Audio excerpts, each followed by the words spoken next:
After decades of iron-fisted rule, Bashar al-Assad's reign in Syria has come to an end. Forced from power by a determined rebellion, Assad and his family have found refuge in Russia. This marks a pivotal moment in Syria's history, closing a chapter marked by brutal repression and a devastating civil war. Assad's exile to Russia, a staunch ally throughout the conflict, highlights the complex web of international alliances that shaped the Syrian crisis. Russia's involvement, including significant military support, undoubtedly prolonged Assad's grip on power. However, Russia's current preoccupation with the war in Ukraine seemingly prevented further intervention in Syria. This ultimately allowed the rebel offensive to succeed in toppling the Assad regime. Now, with Assad gone, Syria faces the daunting task of rebuilding from the ashes of war and forging a new path forward. The international community watches with bated breath, wondering what the future holds for this war-torn nation. Will Syria be able to transition to a more democratic and stable future? Only time will tell, but the fall of Assad represents a significant turning point, offering a glimmer of hope for a brighter future. In the wake of Assad's removal, Israel has wasted no time in securing its interests in the region. Swift and decisive military operations have targeted Syrian military infrastructure, significantly degrading their capabilities. The capture of Mount Hermon, a strategic vantage point overlooking Syria and Lebanon, further extends Israel's regional control. While Israel justifies these actions as necessary security measures, concerns linger about potential territorial ambitions. The occupation of Mount Hermon, a UN-patrolled demilitarized zone before the Syrian conflict, raises questions about Israel's long-term intentions. The international community is closely observing these developments, urging restraint and a swift return to the status quo ante.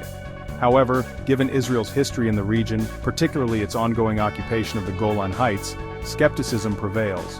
Some analysts interpret Israel's actions as a calculated move to exploit the power vacuum left by Assad's downfall. They argue that Israel aims to establish a more dominant position in the region, potentially redrawing the geopolitical map in the process.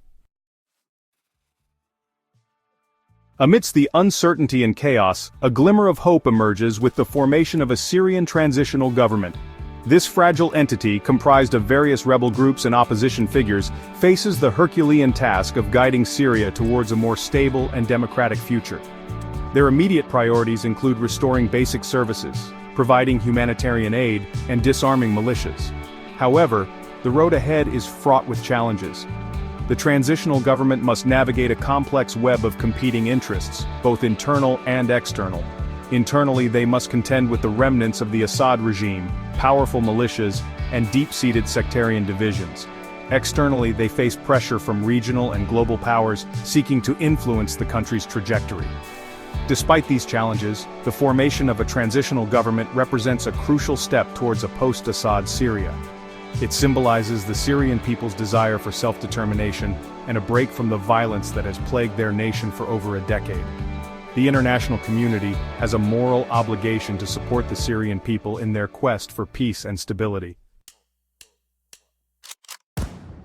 As Syria turns a new page, the question of justice for the atrocities committed during the Assad regime looms large. Human rights organizations and victims' families demand accountability for the widespread human rights abuses, war crimes, and crimes against humanity perpetrated under Assad's rule. Calls for investigations and prosecutions are growing louder, particularly after the recent chemical attack. However, the likelihood of Assad facing justice remains uncertain. His exile in Russia, a country that does not extradite its nationals, poses a significant obstacle.